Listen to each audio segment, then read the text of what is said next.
영상으로 오후 예배를 드리는 꿈땅 친구들 안녕하세요. 오늘도 오후 예배를 함께 드리도록 하겠습니다. 오늘은 5가입니다. 하나님의 성품. 오늘의 주제, 하나님의 성품을 알고 하나님의 성품을 닮아갑니다. 일상에서 하나님의 뜻을 발견하는 훈련을 합니다. 사과의 암송 구절을 한번 외워보도록 하겠습니다. 시작!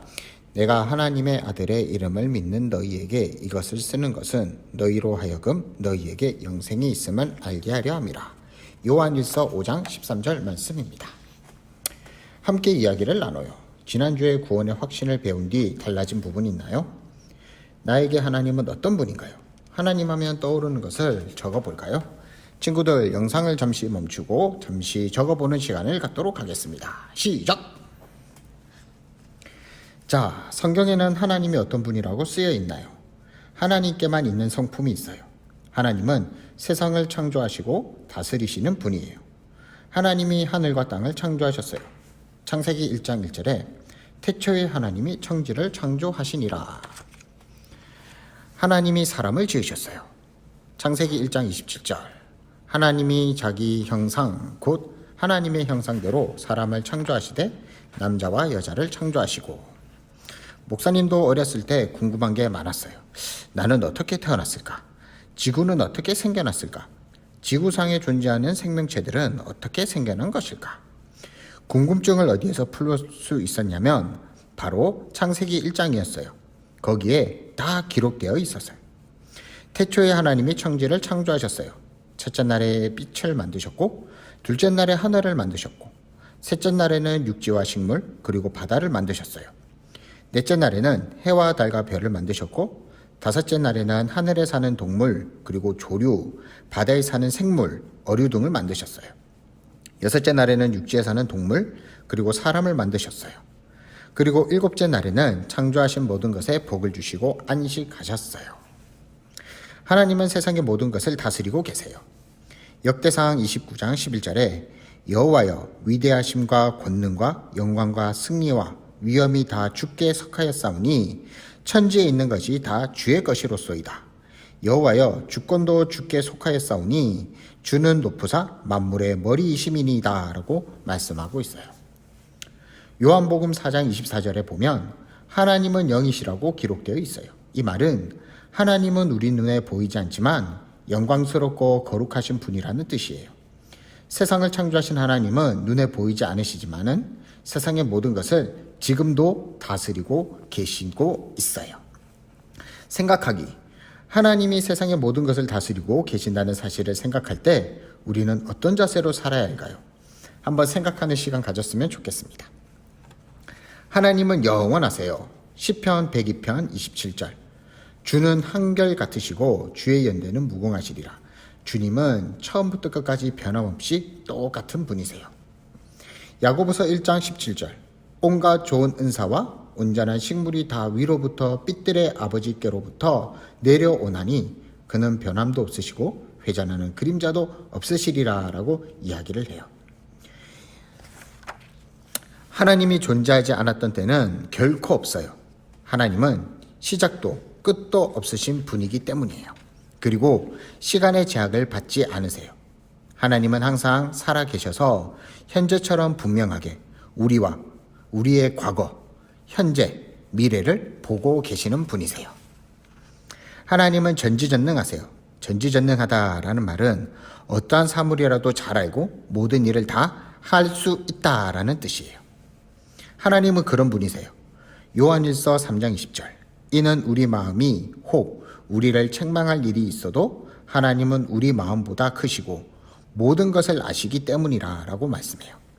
시편 147편 5절에는 우리 주는 위대하시며 능력이 많으시며 그의 지혜가 무궁하시도다 라고 말씀하고 있어요.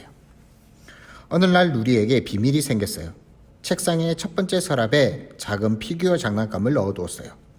누리는 그 장난감을 아무에게도 보여주지 않고 혼자 있을 때만 방문을 걸어 잠그고 꺼내보고 있었어요. 이상하죠? 더 이상한 건 장난감을 서둘러 집어넣고 한숨을 쉬곤 했대요.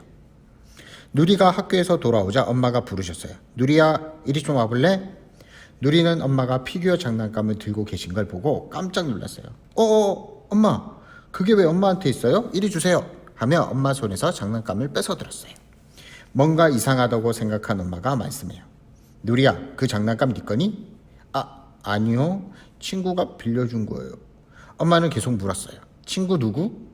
누리는 겁이 났어요. 마음이 무거워진 누리는 결국 엄마에게 사실대로 말했어요. 엄마, 사실은 친구 집에 놀러 갔다가 그만 친구 몰래 가져오고 말았어요. 너무 갖고 싶었던 거였어요. 조금만 가지고 놀다가 돌려주려고 했는데 부끄럽고 미안해서 돌려주지 못했어요. 엄마가 말합니다. 누리야, 그동안의 마음이 힘들었겠구나. 하나님이 너를 지켜보시고 모든 걸 알고 계신다는 것을 알고 있을 테니 너무 힘들었겠어. 누리가 고개를 숙이며 말했어요. 네. 지금이라도 친구에게 돌려주고 사과하렴. 네. 하나님이 사랑하시는 누리가 더 죄 짓지 않도록 엄마한테 알려준 게 분명한 것 같다. 그렇지 않으면 너는 계속 마음이 불편했을 거고 하나님께 가까이 나아갈 수도 없었을 거야. 그렇지 않니? 하나님도 마음 아프실 거야. 다음날 누리는 하나님을 생각하며 용기를 내어 친구에게 장난감을 돌려주었어요. 친구가 누리에게 말했어요. 누리야, 용서할게. 그런데 너 대단하다? 나 같으면 끝까지 말 못했을 것 같아. 넌 참 정직하구나. 누리가 하나님께 기도했어요. 하나님, 친구의 장난감을 몰래 가져온 뒤로 기도를 제대로 할 수가 없었어요. 그동안 저를 지켜보고 제 잘못을 깨닫게 해주셔서 감사합니다. 앞으로 하나님이 기뻐하시지 않는 일은 결코 하지 않겠어요. 그 후로 누리는 다른 사람의 물건을 절대로 손대지 않았어요. 하나님은 어디에나 계세요. 예레미야 23장 24절에 여호와의 말씀이니라. 사람이 내게 보이지 않으려고 누가 자신을 은밀한 곳에 숨길 수 있겠느냐. 여호와가 말하노라. 나는 천지에 충만하지 아니하냐. 이 말은 하나님은 어디에서나 숨어 있지 않고 온 세상, 온 우주에도 우리 친구들과 함께하고 우리 친구들을 보고 있다라는 뜻이에요. 생각하기. 하나님이 어디에나 계신다는 사실은 나에게 어떤 도움이 줄까요? 한번 생각해 봤으면 좋겠습니다. 하나님과 사람 모두에게 있는 성품이 있어요. 그것은 첫 번째, 하나님은 사랑이세요. 로마서 5장 8절. 우리가 아직 죄인되었을 때에 그리스도께서 우리를 위하여 죽으심으로 하나님께서 우리에 대한 자기의 사랑을 확증하셨느니라. 우리가 죄인이지만 하나님은 우리를 사랑하셔서 우리를 위해 예수님을 이 땅에 보내주신 거예요. 하나님의 사랑은 두려움을 내어 쫓는 온전한 사랑이에요. 하나님의 사랑을 받는 사람은 두려워할 것도 염려할 것도 없어요. 앞에서 누리가 친구의 장난감을 몰래 가져온 것이 드러나게 된 것은 하나님이 누리를 아주 많이 사랑하시기 때문이에요. 하나님은 누리가 하나님이 주신 사랑과 은혜를 마음껏 누리기를 원하셨어요. 그러나 사탄은 사람이 하나님의 사랑을 받는 게 너무 싫어서 우리가 죄를 짓게 만들어서 두려움, 걱정, 근심을 심어놓는 사람이 바로 사탄이에요. 하나님은 우리를 죄에서 구원하기 위해 독생자 예수님을 십자가에 달리시기까지 하셨어요. 우리는 하나님의 놀라운 사랑을 받는 믿음의 자녀라는 것을 기억했으면 좋겠어요. 하나님은 언제나 성실하세요. 민수기 23장 19절. 하나님은 사람이 아니시니 거짓말을 하지 않으시고 인생이 아니시니 후회가 없으시도다. 어찌 그 말씀하신 바를 행하지 않으시며 하신 말씀을 실행하지 않으시랴. 생각하기. 하나님에게는 거짓이 없어요. 그런데 우리는 거짓말도 자주 하고 말해놓고 지키지 않을 때도 많이 있어요. 특히 어떤 부분에서 거짓말을 하고 성실하게 살지 못하는지 나누어 봤으면 좋겠어요. 그리고 하나님의 자녀인 우리가 거짓 없이 진실하게 살려면 어떻게 하는지도 한번 적어봤으면 좋겠습니다. 하나님은 의로우신 분이세요. 신명기 23장 4절에 그는 반석이시니 그가 하신 일이 완전하고 그의 모든 일이 정의롭고 진실하고 거짓이 없으신 하나님이시니 공의로우시고 바르시도다 라고 말씀하고 있어요. 하나님은 잘못된 일을 하지 않으세요. 하나님은 정직하신 분이시요. 주님은 완전하시기 때문에 자기의 자녀도 완전하기를 바라세요. 사실 사람이 하나님처럼 완전하게 되는 것은 불가능해요. 그렇기에 우리는 하나님의 은혜에 의지하여 살아가야 한다는 것을 기억했으면 좋겠어요. 하나님은 공의로우신 분이세요. 이사야 30장 18절에 그러나 여호와께서 기다리시나니 이는 너희에게 은혜를 베풀려 하시며 일어나시리니 이는 너희를 긍휼히 여기려 하심이라. 대저 여호와는 정의의 하나님이심이라. 그를 기다리는 자마다 복이 있도다 라고 말씀해요. 하나님은 공의로우신 분이기 때문에 우리가 죄를 지었을 때 반드시 벌을 내리시지만 자비로우셔서 벌하는 것을 원치 않으세요. 하나님은 이 문제를 어떻게 해결하셨을까요? 예수님을 통해 해결하실 수 있었어요.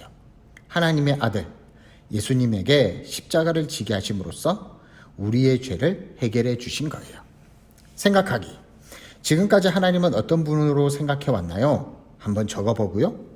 하나님에 대해 새롭게 알게 되었던 것들, 그리고 어떤 분이신지를 다시 한번 기록하는 시간이 되었으면 좋겠어요.